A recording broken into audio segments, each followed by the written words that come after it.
Hashem Yahushai, Bahashem Rakak Kwadash. Double honors to the apostles at Great Millstone, GMS, and all the Akim out there doing the work in truth and sincerity. To the confusion of faces, speckled bird out there in the rest of the world, Shalom, Shalom. Today, I want to go into some scriptures that I've been putting up, and I want to talk about it because, there's a lot of talk going around that, that Israel rejected the Lord. And, a lot of people, they just don't seem to read the rest of the Bible. They only read the things that the pastors tell them in the church, And so I've got a few scriptures here that that's going to back up the fact that Israel is the only nation that the Lord chose, and that they're the kings and priests of the earth when the kingdom of heaven comes, and that salvation is for them and them only. Okay, for them and them only. So I'm going to start in. Let's see here. I'm going to start in 1 Peter chapter 2 and verse 9. It says here, "But ye are a chosen generation, a royal priesthood, a holy nation, a peculiar people, that ye should show forth the praise of him who had called you out of darkness into his marvelous light." Okay? "Which in time past were not a people, but are now the people of God, which had not obtained mercy, but now have obtained mercy." Okay? So let's do a precept on that, and let's go straight to the book of Isaiah. Isaiah chapter 14 and verse 1. So Isaiah 14 and verse 1. It says here, "For the Lord will have mercy on Jacob, and will yet choose Israel, and set them in their own land. And the strangers shall be joined with them, and they shall cleave to the house of Jacob. And the people shall take them, and bring them to their place, and the house of Israel shall possess them in the land of the Lord, for servants and handmaids. And they shall take them captives, whose captives they were, and they shall rule over their oppressors." Okay, so that right there tells you right off the bat that the Lord is going to have mercy on Jacob and still yet choose them. So for the people who want to say that Israel did not accept the Lord when he came, that's a lie, because it was only the certain sect of the Pharisees and Sadducees that denied him and rejected him. So certain of the leaders rejected him, but not all of Israel rejected him. And even if that was the case, at the end of the day, the prophecy of Isaiah tells you that he's going to again have mercy on them. Okay? They were considered a no people because they were estranged from the law. Okay? Now, let's go to the book of, let's go to Isaiah 11 and verse 11. It says here, "And it shall come to pass in that day that the Lord shall set his hand again the second time." Why second time? Because the children of Judah and the children of Israel are going to be captives together.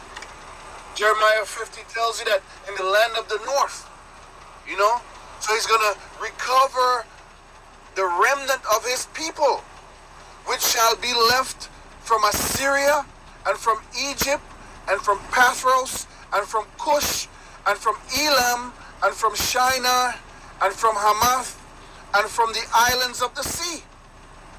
Verse 12, "And he shall set up an ensign, which is a standard for the nations, and he shall assemble the outcast of Israel, and gather together the dispersed of Judah from the four corners of the earth."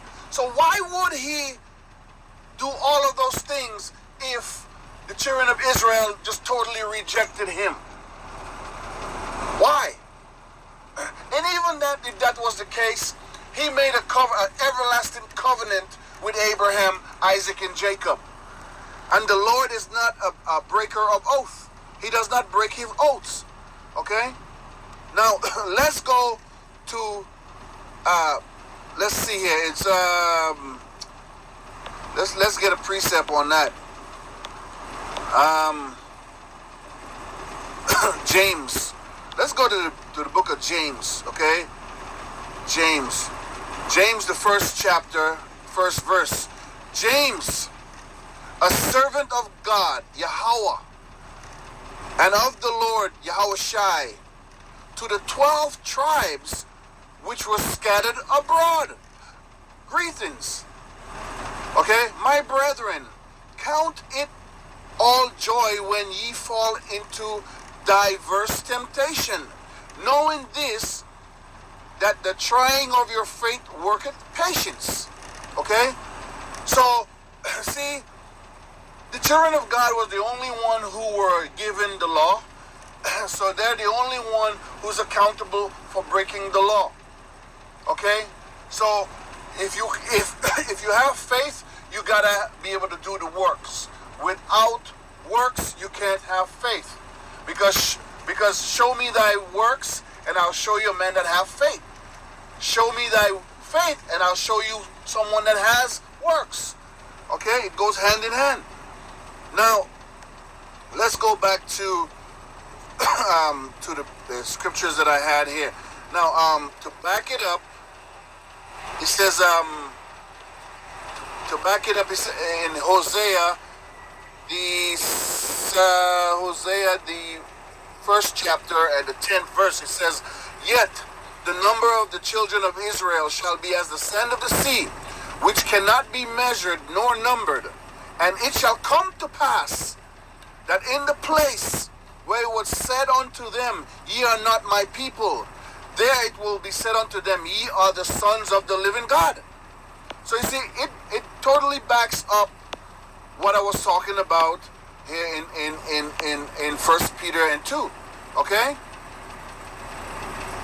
I say where it says 1 Peter 2 and 10, it says, which in time past you were not my people, because they had strayed away from the law and the covenant, and they had broken the covenants. Okay? So and it says here, which had not obtained mercy, but now have obtained mercy. All right? Now,